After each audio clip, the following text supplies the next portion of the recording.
Bonjour. Tout d'abord, un grand merci de nous avoir accueillis et de nous avoir permis cette interview. Est-ce que vous pouvez vous présenter en quelques mots, s'il vous plaît? Oui, bonjour jeunes gens.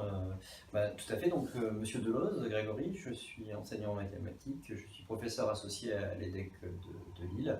J'interviens donc sur un des modules qui concerne un petit peu votre exposé, je pense, tout ce qui concerne les probabilités et les statistiques.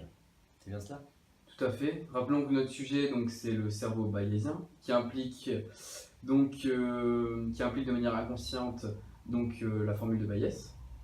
Donc, est-ce que vous pourrez nous faire la démonstration de cette formule et nous trouver une application qui pourrait montrer le fonctionnement de ce théorème? Bien sûr, donc effectivement, la démonstration, alors pour qu'elle puisse être facilement compréhensible, je me suis positionné sur votre niveau de mathématiques, c'est-à-dire les connaissances de classe de seconde, et on va anticiper un tout petit peu sur le programme de terminale. Donc, alors effectivement, pour que ce soit accessible à tous, déjà la formule, pour qu'elle soit clairement comprise, donc avec la notation que vous avez utilisée, parce qu'il existe une autre notation, donc P2B sachant A est égal à P2B fois P2A sachant B sur P2B fois P2A sachant B plus P2B bar fois P2A sachant B bar.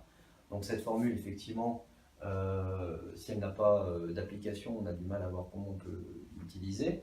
Donc la preuve, en tout cas, est assez simple à comprendre. Quand on regarde l'univers oméga, et qu'on s'intéresse à deux événements complémentaires, contraires l'un de l'autre, si vous prenez B et B bar, ils forment une partition d'oméga. Alors ça veut dire quoi? Ça veut dire tout simplement que la réunion de B avec B bar, c'est oméga. Alors on comprend aisément également que tout événement A qui est inclus dans oméga peut intercepter soit l'un, soit l'autre, soit les deux. Alors on va se mettre dans la situation où l'événement A intercepte B et B bar.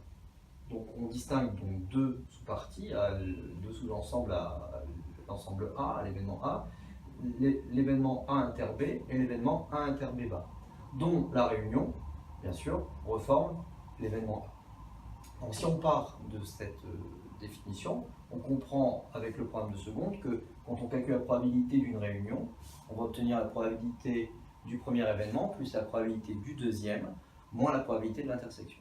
Alors on retiendra que B et B bar sont sont incompatibles, disjoints, on dit aussi exclusifs, donc ils n'ont aucune issue commune. Donc, ce qui explique pourquoi P de B inter B bar sera égal à 0. Alors si on part du diagramme de Venn pour l'arbre pondéré, on va retrouver le principe multiplicatif naturel qui avait été établi en classe de seconde, c'est-à-dire pour la probabilité d'un chemin, on établit le produit des probabilités inscrites sur les branches qui constituent ce chemin.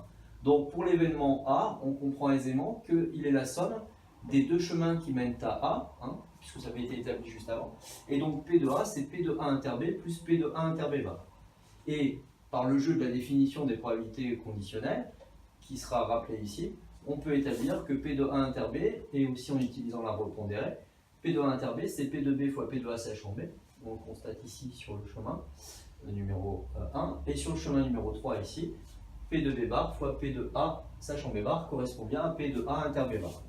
On rappelle que B inter B bar est égal à l'ensemble de vide, ce qui explique pourquoi il n'y a pas donc la probabilité de l'intersection. La formule de Bayès s'obtient à partir de la définition de la probabilité conditionnelle. Donc c'est cette définition-là qu'on trouve en terminale.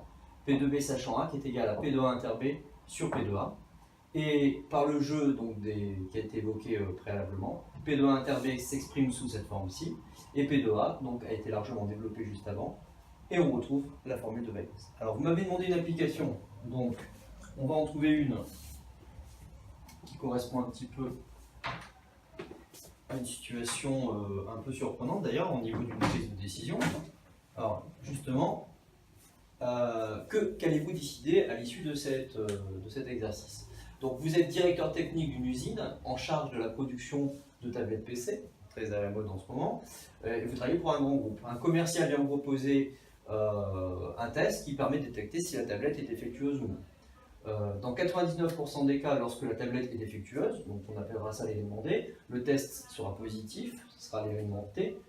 Dans 99% des cas, lorsque la tablette n'est pas défectueuse, l'événement D bar, le test sera négatif, événement T bar. Votre service contrôle qualité vous a donné des statistiques récentes. Apparemment, une tablette sur 10 000 serait défectueuse. Donc on peut traduire l'énoncé à l'aide de l'arbre pondéré et on peut appliquer directement la formule de Bayes.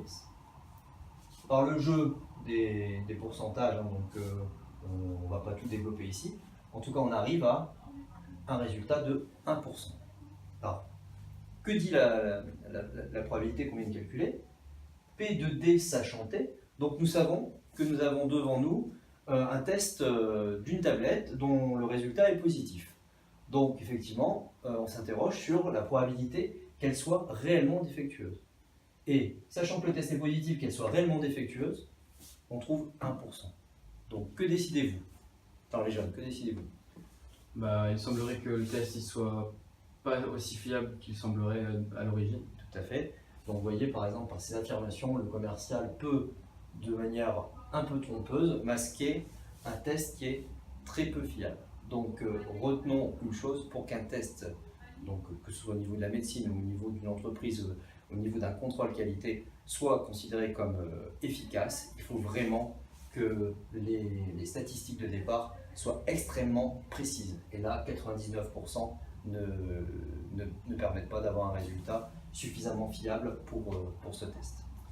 Ok, bah merci beaucoup de nous avoir accordé votre temps précieux.